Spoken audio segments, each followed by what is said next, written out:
तू सोहना हुस्न दी नगरी दा दीदार करा साडा हज थीवे बाबर के मीम दे महबूबा हथ पैर चुमा साडा हज थीवे ओ तेरे हुस्न जमाल दी हद काई नहीं जरा पर्दा जा साडा हज थीवे नाशाद दे वक्त दे भाग जगा साडे वेड़े आ साडा हज थीवे सल्लल्लाहु अलैहि या रसूल अल्लाह वसल्लम अलैहि या हबीब अल्लाह। मुझे ककड़न ते वरी मेरा वसण वारिया मुझे ककड़न ते वरी मेरा वसण वारिया जय जो इंतजार हो जय जो इंतजार हो आजाद अचण वारिया मुझे ककड़न ते वरी मेरा वसण वारिया मुझे ककड़न ते वरी मेरा वसण वारिया मुझे महबूब जी तशरीफ परे खा पथरी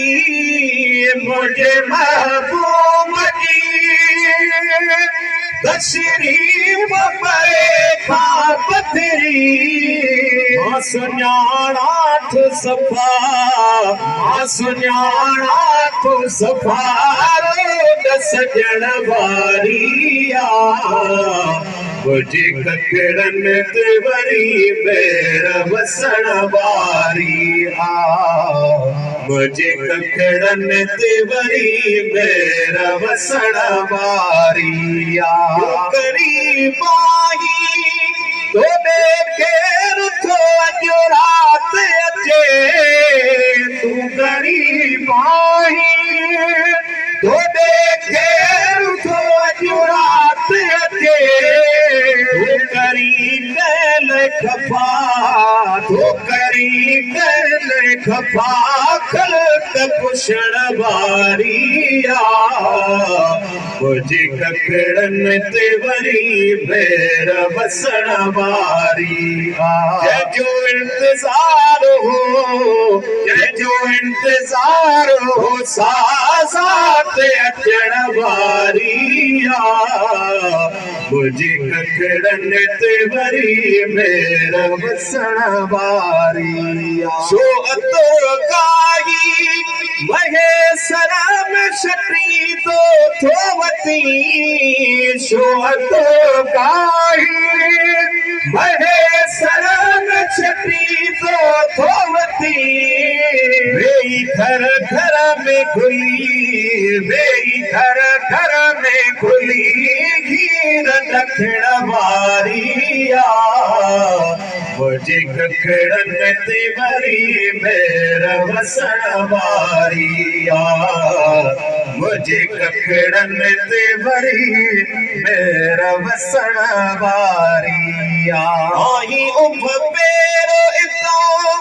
नाहे कदम चार चुरो आई उभ पेरो इतो नाहे कदम चार चुरो रोई तो बीठो रोई तो बीठो पाक फुटण वारिया मुझे ककड़न ते वरी मेरा वसण वारिया मुझे ककड़न ते वरी मेरा वसण वारिया सत मुबारक महेसर खे चयो मान चो सत मुबारक महेसर खे चयो मान कजो सद मुबारक महेसर कजो मान तजो जो दिल दोस्त जो दीदार करण वारिया मुझे ककड़न ते वरी मेरा वसण वारिया जो इंतजार हो सासा ते अचण वारिया मुझे ककड़न ते वरी मेरा वसण वारिया मुझे ककड़न ते वरी मेरा वसण वारिया